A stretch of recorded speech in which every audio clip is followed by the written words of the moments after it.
Top. Exact. Alors, on continue. On continue tout de suite. Donc on a dit qu'on a construit, que Akadosh Baruch Hu, il a demandé au Klal Israël de construire le Mishkan. Très bien. Maintenant, il va y avoir une question qui va se poser. Avec quoi on va le construire? Alors, il y a tout type de matériaux précieux, l'or, le cuivre, l'argent, tout ça. On sait que le Klal Israël est sorti avec beaucoup de matériaux précieux de l'Égypte. Comme on l'avait déjà expliqué, ils sont sortis riches, ils ont dépouillé l'Égypte, et pour ça, donc, ils avaient tous ces matériaux. Maintenant, Akadosh Baruch Hu, il va demander une chose, il va demander à Moshe de construire la base de la construction, c'est du bois de cèdre. Or, on n'oublie pas qu'ils sont dans le désert. Il n'y a pas beaucoup de bois dans le désert, encore moins de cèdre. C'est un arbre qui pousse à côté des fleuves. Donc la question, où ils ont trouvé ce bois? Alors, un, il en avait avec eux. Et d'où ils en avaient? Hazak. Excellent. Quel niveau? Baruch Hashem, ici c'est un grand niveau, faut savoir. Alors, on va donner la réponse à voix haute. Que Midiamine est. Alors, parce qu'il ne faut pas oublier de dire que ce sont des participants actifs du Kollel, donc ils sont là tous les matins, lundi et jeudi. Ceux qui veulent nous rejoindre sont les bienvenus également. Donc, effectivement, Yaakov Avinu, qui est depuis Abraham, mais le Midrash Tanchuma, il cite Yaakov Avinu. Lui, il a pris des arbres d'Eretz Israël, donc c'était déjà une qualité supérieure, et il les a plantés avec lui quand ils ont été en Égypte, il les a plantés en Égypte. Et il a dit à ses enfants, lorsque vous sortirez d'Égypte, eh bien vous prendrez avec vous ces arbres. Il leur a pas dit pourquoi. Et effectivement, donc eux, ils se sont retrouvés j'imagine que c'est cossu, c'est lourd, bah, ils étaient beaucoup, mais quand même, et ils se sont retrouvés à trimballer ces énormes arbres, qu'ils ont dû couper évidemment, et sans savoir ce qu'ils allaient faire avec, est arrivé le Mishkan, et là on a su pourquoi Yaakov il avait fait ça. Alors le rabbi de Lubavitch, il dit quelque chose d'extraordinaire. Il dit, bon, on était dans une période de miracles, comme vous le savez très bien. Il y avait les nuées de gloire, il y avait la manne qui tombait, il y avait de l'eau qui sortait miraculeusement des rochers. Hachem, il aurait pu faire aussi qu'il y ait des arbres qui poussent. Ça aurait été le plus petit miracle de l'époque. Pourquoi avoir besoin tant de casse-tête? Depuis Yaakov, donc il a fait une révélation à Yaakov. Yaakov, il a eu une révélation prophétique pour faire ça. Et il a dû les transporter d'Israël et les amener en Égypte. Et d'Égypte, il a fallu les déraciner et ensuite les porter des kilomètres. Et ensuite, avec ça, faire le Mishkan. Pourquoi tant de fatigue? C'est qu'il y a forcément une leçon pour ça. Et regardez comment la réponse, elle est extraordinaire. Le rabbi nous dit en réalité, Yaakov, ce qu'il voulait, c'était pas juste qu'ils aient du bois, c'est qu'ils gardent espoir en Égypte. Parce que tous les jours, il voyait ces arbres. Il dit, ben, ces arbres, on devra les prendre en sortant d'ici. Et donc, il gardait en tête qu'un jour, il sortirait d'ici. Et ça, c'est primordial dans la vie. Quand on n'a plus l'espoir, c'est la fin.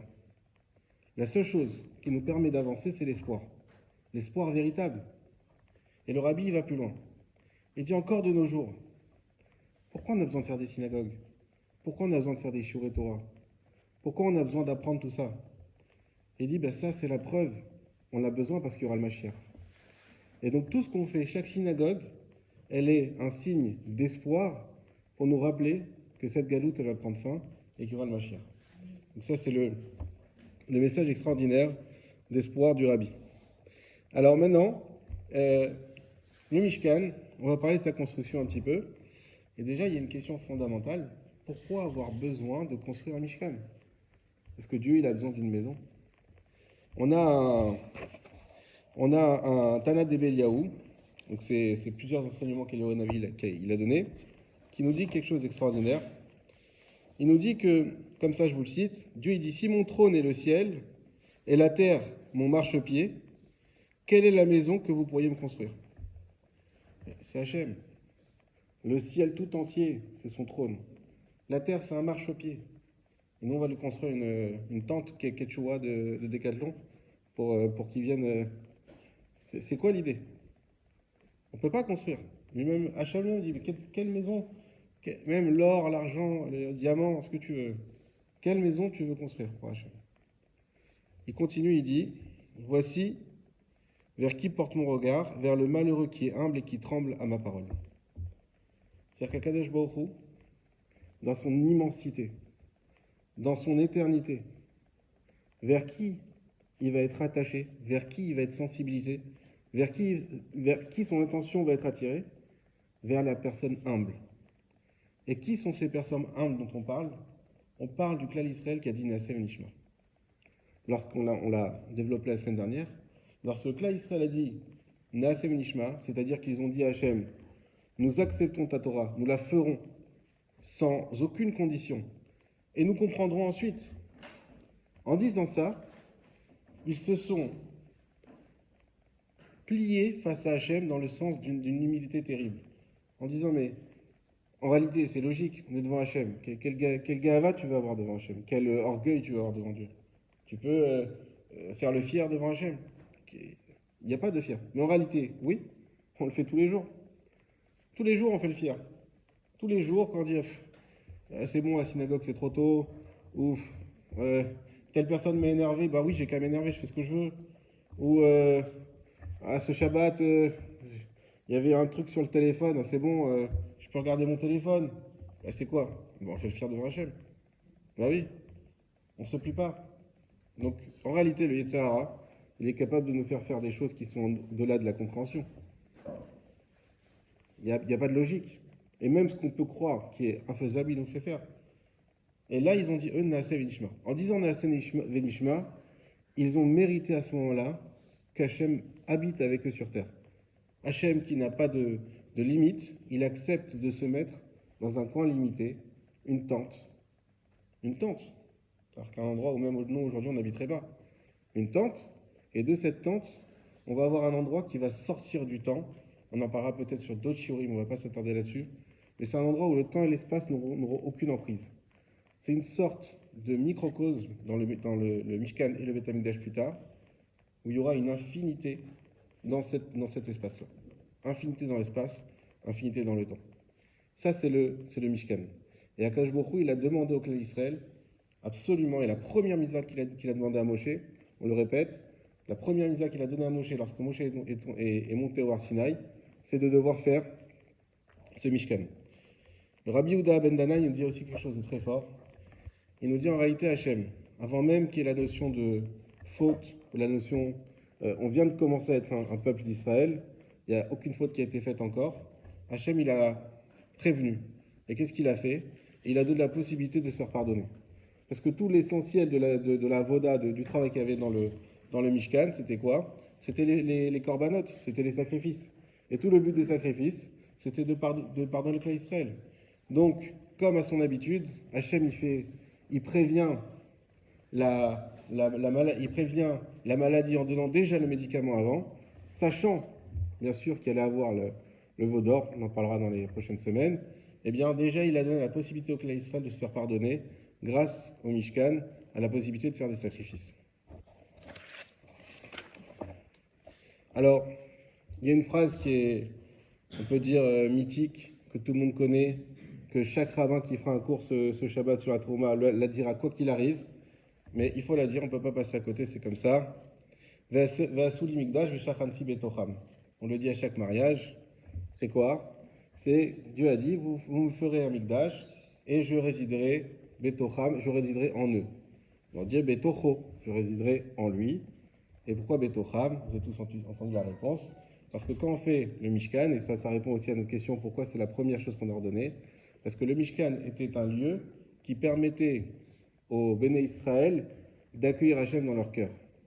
C'était un endroit qui nous permettait de voir la présence divine.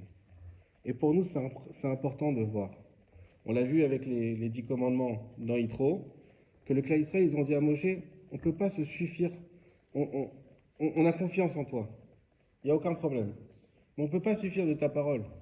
Et on veut voir Hachem. On a besoin d'inscrire dans l'histoire que contrairement à tous les autres, que ce soit des prophètes juifs ou même des prophètes non juifs, par rapport à toutes les autres croyances, il y a une chose que personne n'a pu dire parce que c'est jamais arrivé, c'est qu'ils ont vu directement Dieu. Et le clan d'Israël a vu Dieu. C'était pendant les 2 premiers commandements. Certes, ils en sont morts, mais ils l'ont vu, et comme vous le savez, ils ont été ressuscités. Donc ça, c'est une chose que le clan d'Israël avait besoin, c'était de voir Et Shachanti Betocham, et qu'on avait besoin de voir le Mishkan, et comme ça nous apportait à chacun une émouna et une envie de continuer à croire en Hachem. Alors, le Meshech Chochma, il nous dit autre chose. Il va nous parler de la force qu'ont les hommes sur le matériel. Il faut savoir qu'il y a plusieurs questions qui vont arriver au cours de l'histoire sur des matériaux qui étaient extrêmement sains. Bientôt, on va voir que les tables de la loi vont être détruites. Pourtant, les tables de la loi étaient la sainteté par excellence. Dieu préserve plus tard, premier Beth Amikdash qui va être détruit. Et non seulement ça, il va être détruit. En plus, vous savez qu'il y a un endroit dans le Beth Amikdash qui s'appelle le Kodesh Kodashim, le Saint des Saints.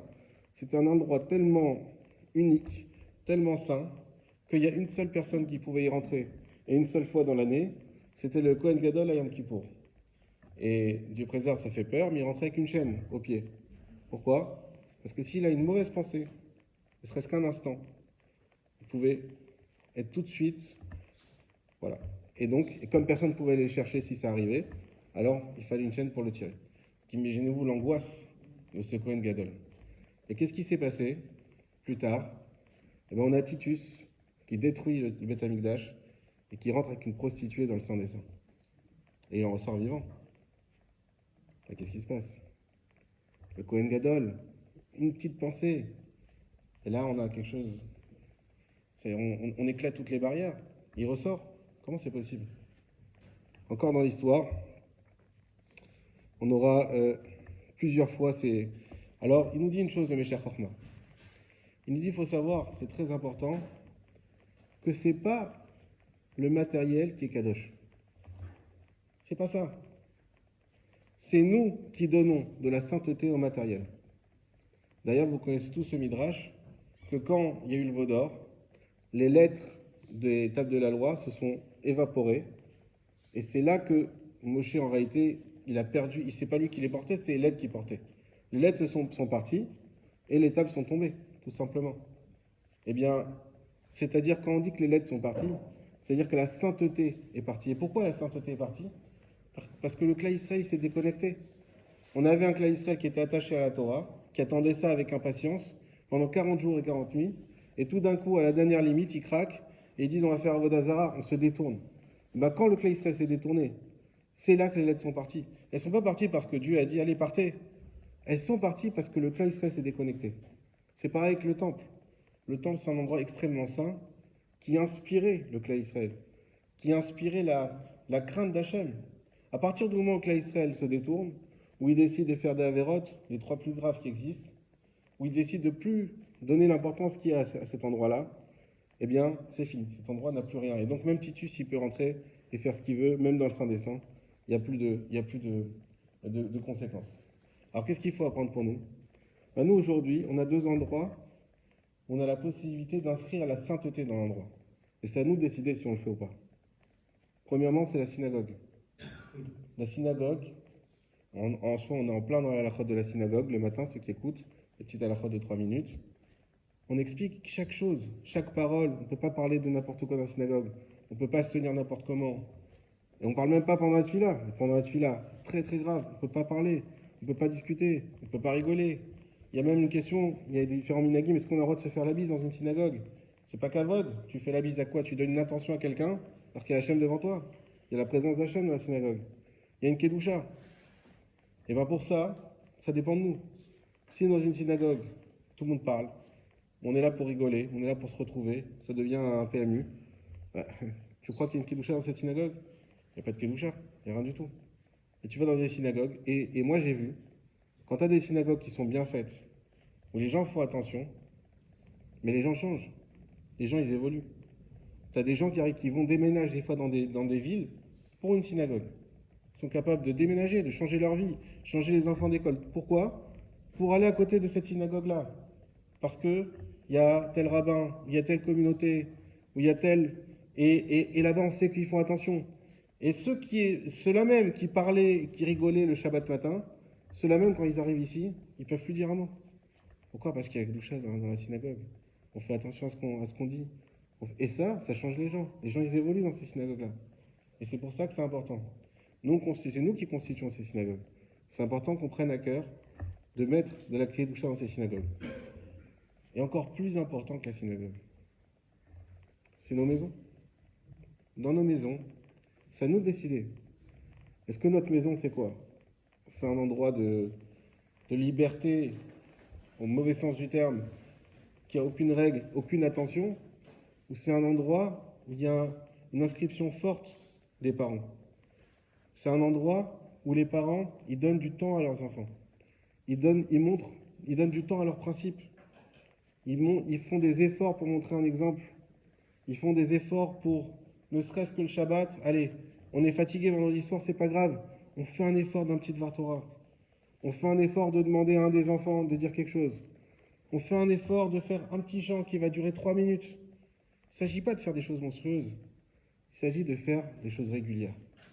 À partir du moment où on impose ça dans la régularité, et on donne une dimension à notre maison, qui est une dimension de Gdusha. Et là, il n'y a plus rien qui peut se passer dans la maison. La maison, elle devient une protection pour toute la famille. Et la mezouza, là, elle peut agir. La mezouza, elle ne peut pas agir quand dans la maison, il n'y a rien. Il n'y a aucun intérêt. Il n'y a rien qui est mis pour Hachem. On finit à 14h, on met la télé jusqu'à 19h ou 20h, on mange des cornflakes et on va au lit. Ça ne peut pas marcher comme ça. Bon, des fois, il y a des crises. Mais, en manière générale, ça ne peut pas marcher comme ça. Et il faut que dans la maison, il y ait un cadre et qu'on mette que notre maison, ça soit Mikdash Mehat, comme la synagogue. C'est un petit Beth Amikdash, Veshachanti Betocham, comme on a dit. Grâce à l'existence du Mishkan, même si aujourd'hui on l'a plus, il a existé. Grâce à ça, on a la possibilité de chez nous de faire un petit Beth Amikdash. Alors, on a eu la pause d'électricité, donc je vais aller un peu plus vite, comme ça on reste quand même dans les temps. On va finir par Veikul Teruma. On a posé la question, celle-là aussi c'est les deux questions, les deux points sur lesquels on revient toujours sur Teruma. Veikul, alors ça c'est la préférée des rabbins, puisque c'est le moment où le clan Israël a été sollicité pour participer financièrement au fonctionnement et pour construire le Mishkan. Alors tout le monde pose la question, Veikrouli, et vous prendrez pour moi. Eh ben, c'est pas ça qu'il fallait dire. Et vous emmènerez pour moi, ou vous donnerez pour moi. Quand on dit, il faut donner pour la synagogue, il faut donner pour la yeshiva. On n'a pas dit il faut prendre. Non, si tu dis, allô, je sais pas si c'est Torah Box, bonjour. Alors, il faudrait que vous preniez. Non, il faudrait que vous donniez. Alors pourquoi il écrit que vous preniez? Alors, avant de donner la réponse que tout le monde attend, on va prendre un télim qui nous dit comme ça. Artov ha-chesed irdefuni kol yeme chayai. C'est quoi Artov ha-chesed? Et cependant, Tov ha-chesed, le bon et le chesed, la bienfaisance, comment dire le chesed, la générosité, la bonté. Irdefuni kol yeme chayai. Ils me poursuivent toute ma vie. C'est ce que dit David Ameller. C'est bizarre qu'on dit que la générosité, elle le poursuit toute sa vie. Dis que toi, tu as essayé d'être généreux dans ta vie, que tu as essayé d'aider, que tu as essayé de donner. Ça veut dire quoi? Que la générosité, elle t'a poursuivi toute ta vie. Donc, il s'agit d'Aïd Ameller. Le Chavetz Chaim, il dit une chose incroyable et qui va beaucoup nous rassurer dans ce qu'on va s'investir pour le bien. Il dit qu'une personne, elle a dans sa vie un taux de difficulté. Il y a une valeur de difficulté qui est Xerat Takatouv, qui est instaurée par Hachem. Il y a un taux de joie, un taux de peine et un taux de difficulté. Maintenant, ce taux de difficulté, ça veut dire que tu vas devoir fournir des efforts dans ta vie. À toi de décider où tu les fourniras. Et en ce sens, on a la chance de pouvoir nous fournir nos efforts dans des choses saintes. Et pour ça, on va illustrer avec une histoire qui est dans la Gemara. On a Rabbi Akiva, que vous connaissez tous, qui,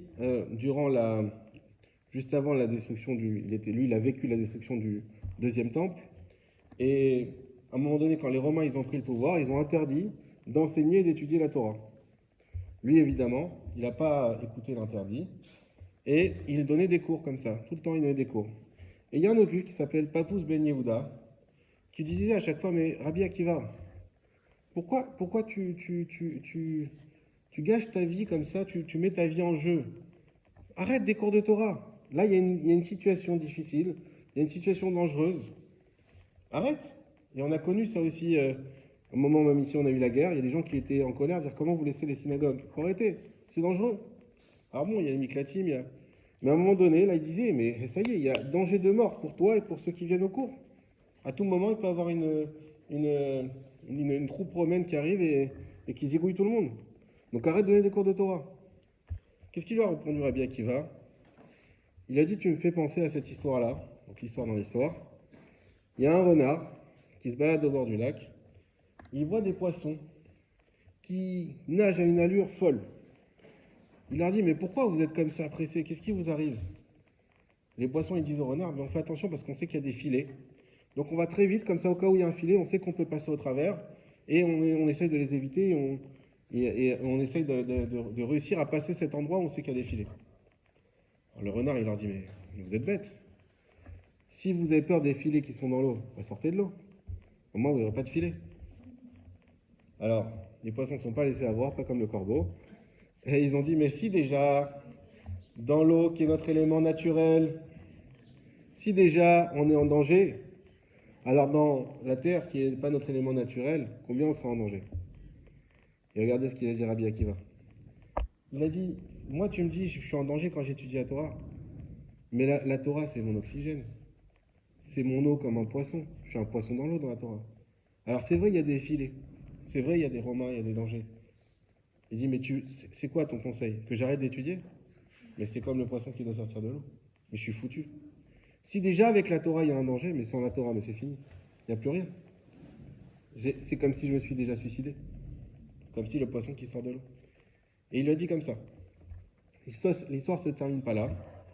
Il se trouve que, on savait qu'il y a la Xéra, vous savez, des 10 martyrs, et Rabbi Akiva en faisait partie. Et il s'est fait attraper, Rabbi Akiva, effectivement. Il s'est retrouvé en prison. Et en prison, qui l'a trouvé? Ce Papous Ben Yehuda. Et Papous, qu'est-ce qu'il lui a dit? Il lui a dit, vraiment, tu as eu raison. Alors, il a dit au contraire, il s'est fait attraper. Parce que regarde, moi, je me suis fait attraper pour des bêtises, et on va me tuer. Toi aussi, tu t'es fait attraper, on va te tuer. Mais tu as la chance que tu aies été attrapé pour la Torah. Et ça, c'est le message de Veikrouli. Veikrouli, c'est-à-dire qu'on a cette chance, nous. C'est vrai, des fois, il faut faire des efforts. Tu peux aider. Veikrouli Terouma, il y a une synagogue. Vous savez, moi, toujours, j'ai pensé qu'on doit aller dans une synagogue, aller voir les responsables, leur dire qu'est-ce que je peux faire pour vous aider. Une synagogue, qu'est-ce que je peux faire pour t'aider? C'est pas que de l'argent. C'est de l'aide. Avant tout, une synagogue, tous les rabbinim, tous les dirigeants communautaires, de quoi ils ont besoin? D'un soutien moral. Si vous leur donnez leur soutien moral, ils vont pouvoir déplacer des montagnes. Si on a le soutien, et comme vous voyez des choules, dont je vous parlais au début, on voit des gens qui sont solidaires avec un rave, il n'y a pas toutes les discussions, etc. Et on voit que chacun il donne la force au rave, ils font des choses extraordinaires. Ils arrivent à faire des ambiances que vous imaginez même pas. Et les gens, ils évoluent dans ces ambiances-là. Donc c'est ça qu'il faut faire. J'arrive quelque part, j'apporte ma pierre, j'aide. Et ne dis pas, oui, mais c'est fatigant, oui, mais sache que toute la fatigue, tout ce que tu vas investir, tu aurais dû l'investir quelque part. Ça, c'était, t'as ton taux de fatigue dans la semaine et dans ta vie. Et donc, tu as la chance de pouvoir l'investir toi en tant que juif dans quelque chose qui est sain. Vikrouli teroma, c'est toi qui prends. On l'a toujours entendu, mais il faut bien le comprendre. C'est toi qui prends. Ne crois pas que tu donnes. C'est toi qui gagnes. Tu gagnes parce que tu as cette chance de pouvoir participer. Imaginez-vous la chance qu'ils ont eue, les Bnei Israël, combien on aurait pu donner un centime même, qui aurait eu notre centime à nous dans le Mishkan, éternel. Incroyable. Ils ont eu cette chance de pouvoir, tellement ils ont donné, c'est la première fois, je pense, de l'histoire, et peut-être la dernière, où Moshe a dû dire stop, il y a trop. Il y a trop, stop, arrêtez-vous. Et les Nessim, ils n'ont même pas pu participer. Ils ont dit, eux, bah, il va manquer, on sait, voilà, il y a un projet, il faut, il faut beaucoup d'argent, on va laisser chacun donner ses petits dons, et nous, ils vont arriver combien? Bah, c'est fini, il n'y a plus rien pour vous. Ils n'ont même pas pu participer. Et c'est ça. Et regardez comme c'est magnifique. Les Chachamim nous disent que quelqu'un qui donne, il inscrit le nom d'Hachem dans sa main. Comment? Comment on écrit le nom d'Hachem? Yud, et puis He, et puis Vav, et puis He. Le Yud, ça ressemble à une pièce. Le He, c'est les 5 doigts de la main. Donc on prend cette pièce, on a le He, 5 doigts de la main. Le Vav, c'est le bras qui se tend. Le Vav, il est en forme droite, il se tend vers la personne. Et le dernier He, c'est la main de la personne qui récupère ce don. Et qu'est-ce que nous disent les Chachamim? Tout ça ne marche que si c'est la personne qui donne qui a eu l'initiative. Si c'est la personne qui reçoit, qui demande, alors il a inversé le nom d'Hachem. Et il n'a pas cette bracha-là. Combien c'est difficile, mais combien c'est important qu'on ait nous l'initiative de faire les choses et de ne pas attendre que les gens y demandent. Ça sera pour la paracha.